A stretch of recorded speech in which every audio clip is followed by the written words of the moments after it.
Balance sheet में ही आता।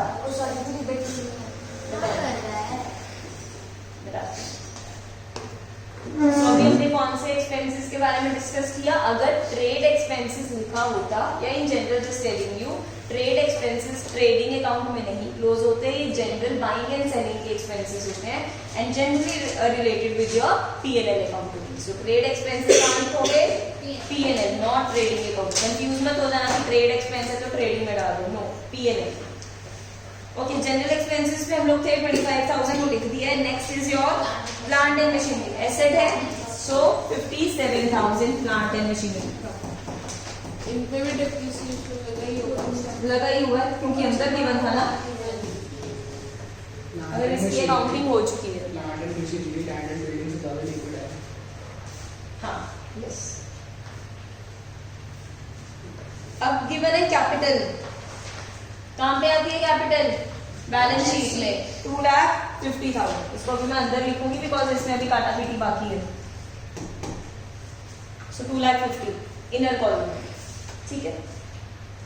Interest paid है कि रिसीव्ड, एवरीवन पेड है कि रिसीव्ड है, बिकॉज क्रेडिट बैलेंस गिवन है ना, तो मतलब इनकम है, मिला होगा। इनकम कहां पर आएगी, क्या ये सेल्स है तो ट्रेडिंग में तो नहीं जाएगा, पीएनएल में आएगा। तो यहाँ पे मैं लिख रही हूँ बाय रेंट अकाउंट। कितना रिसीव हुआ है, बाय रेंट 6 इंटरेस्ट है 6,000।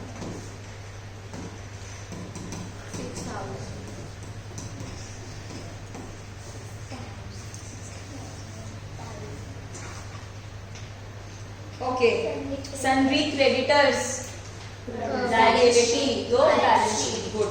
सो 1,10,000। अभी स्पेस छोड़ दी क्योंकि मुझे पता है अभी इसमें प्रॉफिट या लॉस जो भी होगा उसको भी एडजस्ट करना होगा। तो अब यहाँ पे मैं स्पेस छोड़ के लिख रही हूँ सन्ड्री क्रेडिटर्स गिवन है कि सन्ड्री क्रेडिटर्स, ओके 1,00,000। ओके, अभी ये भी देख लो मैंने स्पेस क्यों छोड़ी है।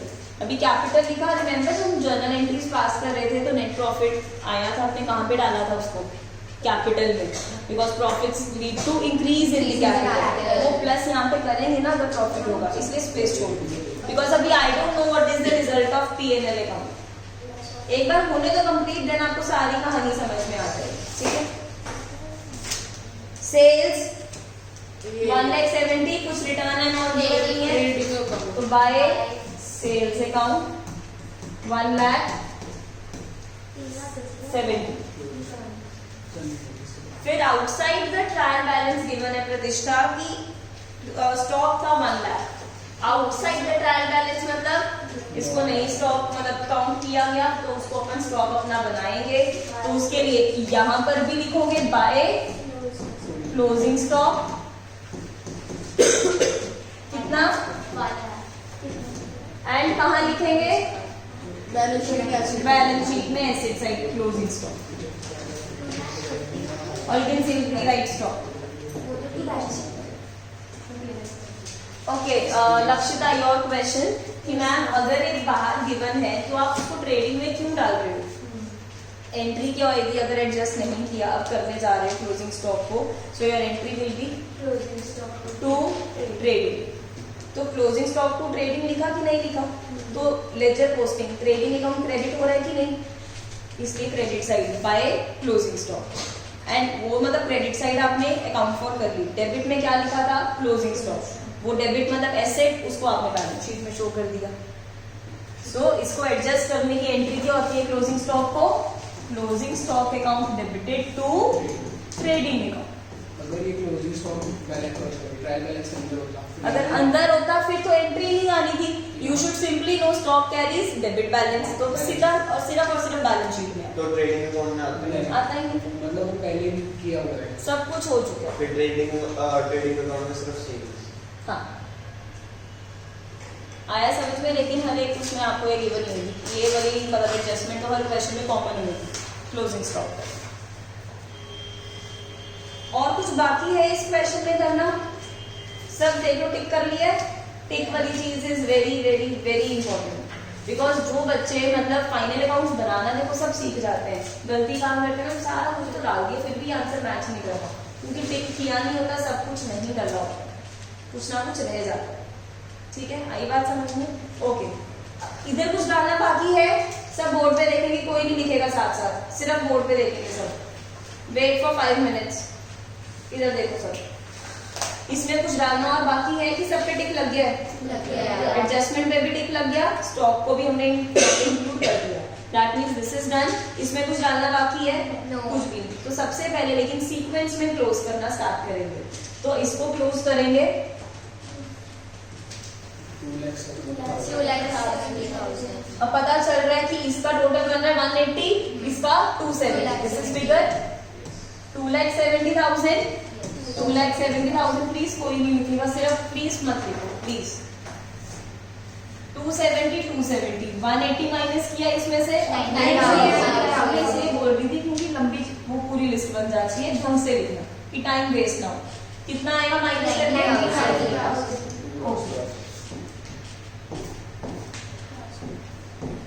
90,000। ये है क्या? प्रॉफिट क्यों? Because credit side was bigger, sale ज्यादा करी है, स्टॉक आपके पास ज्यादा रेवेन्यू का बड़ा, खर्चे कम हुए, तो आपका आ गया प्रॉफिट। एंड ये सिर्फ किसके ऊपर प्रॉफिट आया? जो गुड्स में अपन डील कर रहे हैं, बाकी के प्रॉफिट्स अभी बाकी है। ये मोटा मोटा प्रॉफिट है जिसे क्या कहते हैं? Gross profit. ब्रैकेट में लिखोगे transfer to profit and loss account. अभी नहीं लिखना, सिर्फ बोर्ड पे लिखो ट्रांसफर टू, पूरा लिखना है यहाँ पे, P&L मत लिख देना, profit and loss, bracket close. Transfer करना है तो अब करेंगे।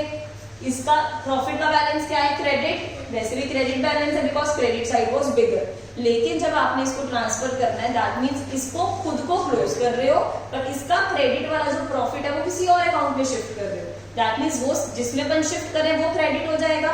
इसीलिए यहाँ पे क्रेडिट साइड पे लिख देंगे 90,000। कहां से आया? यहाँ पे बाय ग्रॉस प्रॉफिट।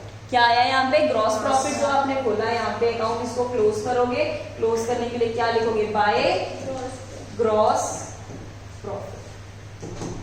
ब्रैकेट में ट्रांसफर्ड फ्रॉम, कहां से ट्रांसफर किया है? Trading account.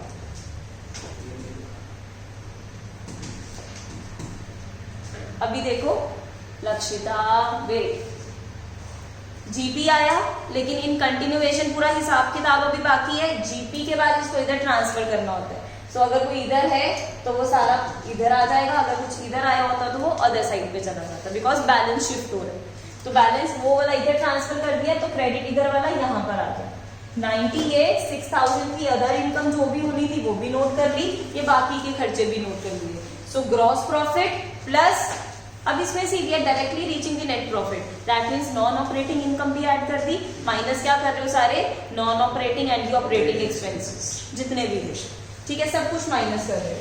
अब आप इस साइड का टोटल करो एंड इस साइड का। 7396। अब उधर 96 बन रहा है और यहाँ पे आपका, ठीक है, यहाँ पे कम बन रहा है, तो अब आपने यहाँ पर भी क्या करना है? टोटलिंग करोगे। This is your 96,000, 96,000। इस साइड का कितना टोटल है? कितना बच गया? 23। यहाँ पे लिखोगे 23,000। क्या लिखोगे? 2 नेट प्रॉफिट, एक second, transfer to capital.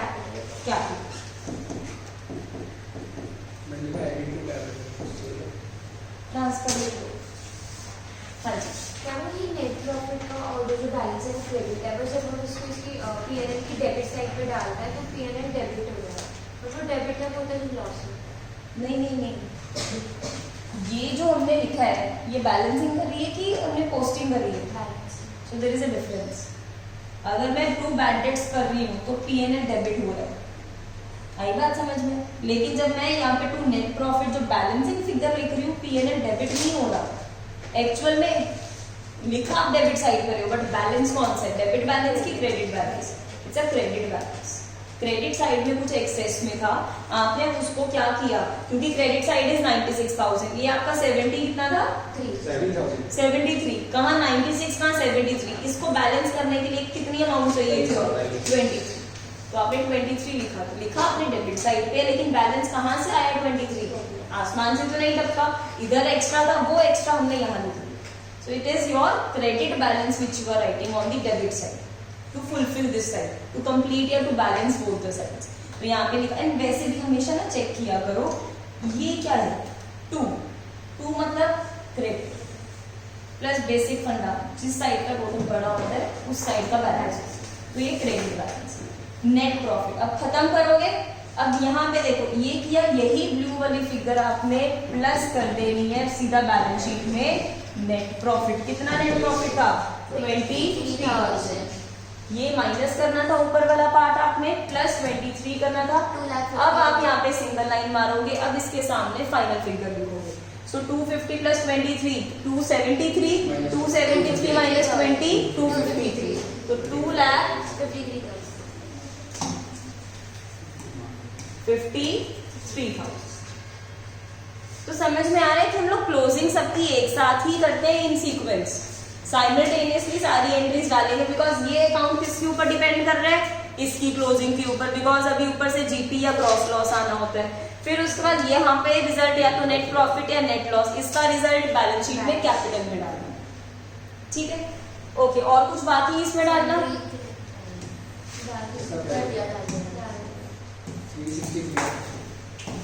Okay, अब बैलेंस करके देखते हैं मैच कर रही है।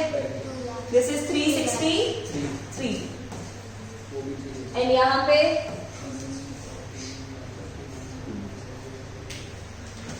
23 5 6 10 11 and 5 16 and 1 इसका टोटल 2 and 1 3 363 बैलेंस। आया समझ में कि कैसे करना है? ठीक है, सो ये मैंने उस वे में करवाया जिसमें हम कहते हैं कि हमें बैलेंस शीट में वो अरेंजमेंट दिमाग में नहीं रखनी। लेकिन अब आते हैं डायरेक्ट असली क्वेश्चन पे कि असली क्या था। तो पूछा था इस क्वेश्चन, बिकॉज ये चैप्टर वैसे है जिसमें विदाउट एडजस्टमेंट है, जिसमें सिखाई आपको 2-3 चीजें रहे हैं, तो वो क्वेश्चन भी उसी के अराउंड ही आपको पूछ रहे। इन ऑर्डर ऑफ लिक्विडिटी पूछा है, तो अपनी वो निकालो पेज नंबर 18.35, जिसमें दोनों बैलेंस शीट्स गिवन है, covering generally almost all of the assets. पहला है इन ऑर्डर ऑफ परमानेंस, दूसरा है in order of liquidity. Liquidity के केस में जो सबसे ज्यादा लिक्विड होता है उसको ऊपर रखना होता है। रिवाइज करते हैं पहले यहाँ से, फिर अपनी इसको भी अरेंज कर लेंगे। सो कैश इन हैंड सबसे ज्यादा लिक्विड, ऑलरेडी कैश है, फिर कैश है बैंक आएगा। ठीक है, फिर डेटर्स जल्दी में से स्टॉक को बिकने में टाइम लगेगा, फिर उसके बाद इन्वेस्टमेंट आएगी एंड फर्नीचर के बाद प्लांट एंड मशीनरी, फिर लैंड बेचने में टाइम, फिर गुडविल।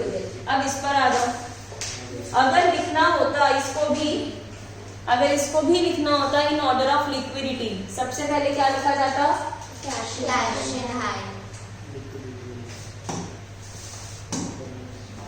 कैश इन हैंड, ये मेरा नंबर 1। ये सिर्फ समझाने के लिए, आप भी ऐसे लिख लो कि अगर इन ऑर्डर ऑफ लिक्विडिटी पूछेंगे किस वे में लिखें।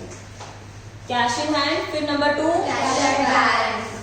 फिर हमने क्या देखना होता है? डेटर्स। नंबर 3 पे डेटर्स। स्टॉक, ये रहा स्टॉक के बाद क्या बचा? फर्नीचर बेचना ज्यादा इजी, फिर मशीनरी बिकेगी, लास्ट में लैंड बिल्डिंग। ये समझ में आया? एसेट्स रिवाइज कर लेते, आ जाओ उस पे, page 18.35 liability side. Easily convertible into cash, सबसे पहले सेमी क्रेडिटर्स, फिर उसके बाद bank overdraft and then loans and last में कैपिटल। अब इसमें क्या गिवन है? 2 ही तो है, पहला creditors and then capital. Clear है? बस ये है आपके फाइनल।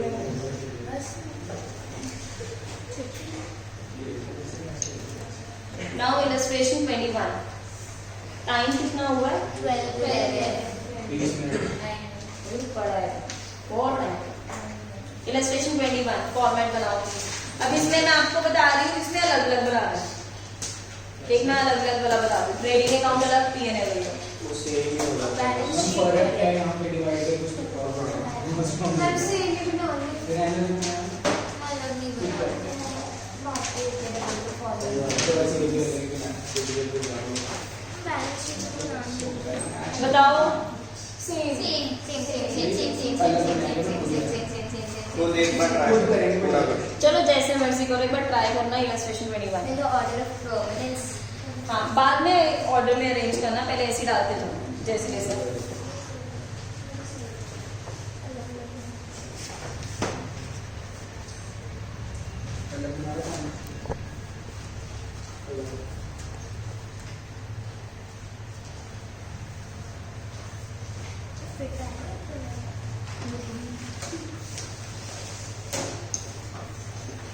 रानी ये पेज छोड़ दो, अगले पेज पे जाओ, आमने सामने रजिस्टर खोलो, अदरवाइज बार बार पेज पर डालते रहोगे, बैलेंस शीट पे पेज पीछे जाओगे। अभी चाहे पेज वेस्ट हो रहा हो, लेकिन प्लीज डू इट उस वे में, ऐसे आमने सामने। Trading P&L, balance sheet on this side. Reading अलग नहीं, ऊपर से इसका साइज बढ़ाना चाहिए। स्टॉप टॉकिंग, किसी की आवाज ना है, खुद से करना है तो खुद से करो, नो टॉकिंग।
आज डेट 28 है।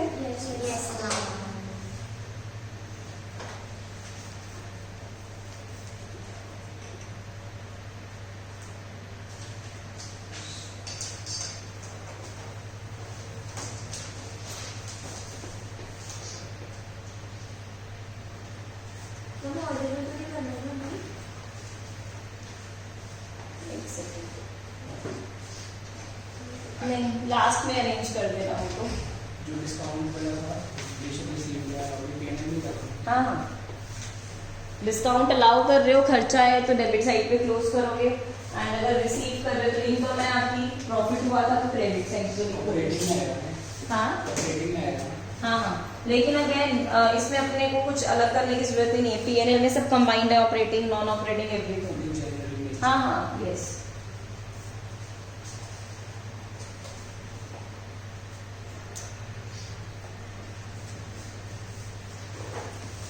क्लोजिंग स्टॉक रियलाइजेबल वैल्यू पे डालना है। जो भी काम होगी वेरी गुड, जो भी कम होगा, क्योंकि प्रूडेंस कॉन्सेप्ट कि ज़्यादा छलांगे नहीं मारनी, जितना छोटा है उतने पे लिखेंगे बस। प्रोविजन में डालना हाँ, मतलब एक तरह से वही ना, अगर ज़्यादा एस्टिमेट कर लोगे, व्हाट इफ ना बिके उस पे लॉस हो जाएगा। कैसा है वो सही है। ये सही है।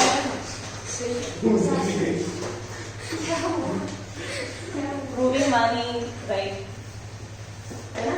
क्या उसने क्या कहा था? उसने क्या कहा था? क्या कहा? अच्छा अच्छा चलो चलो मैं चार्जिंग पे लगा दूँ।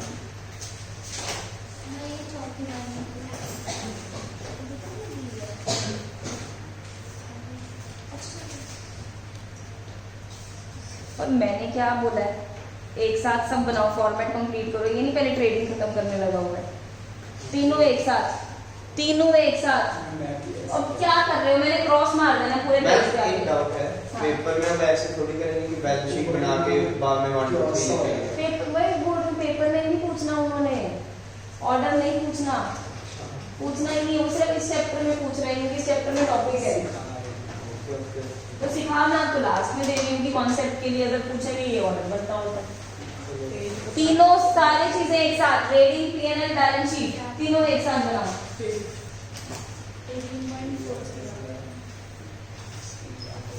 टिक मारो साथ साथ जो जो आइटम्स हो रही है। एंड माइंडेड, जो भी बच्चे अगर गलती करके आते हैं फाइनल अकाउंट्स में, एक होता है कॉन्सेप्ट, लेकिन वो मुझे लगता है कि अगर आप यहाँ पे प्रैक्टिस करते रहोगे कॉन्सेप्ट का कोई चांस ही नहीं रहेगा कि गलत हो। सेकेंडली जो गलतियां होती हैं that is because of the wrong approach. इसीलिए from day one I am telling you आज से कि please focus on the right approach. तीनों अकाउंट्स एक साथ बनाओ, टिक मारो। ये बहुत माइनर चीजें हैं बट मेजर डिफरेंस ले आती है मार्क्स में।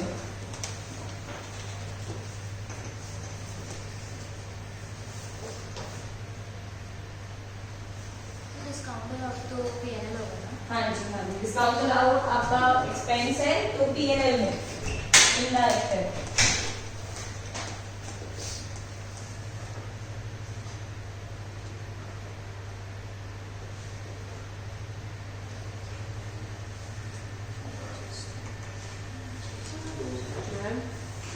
हाँ जी हाँ।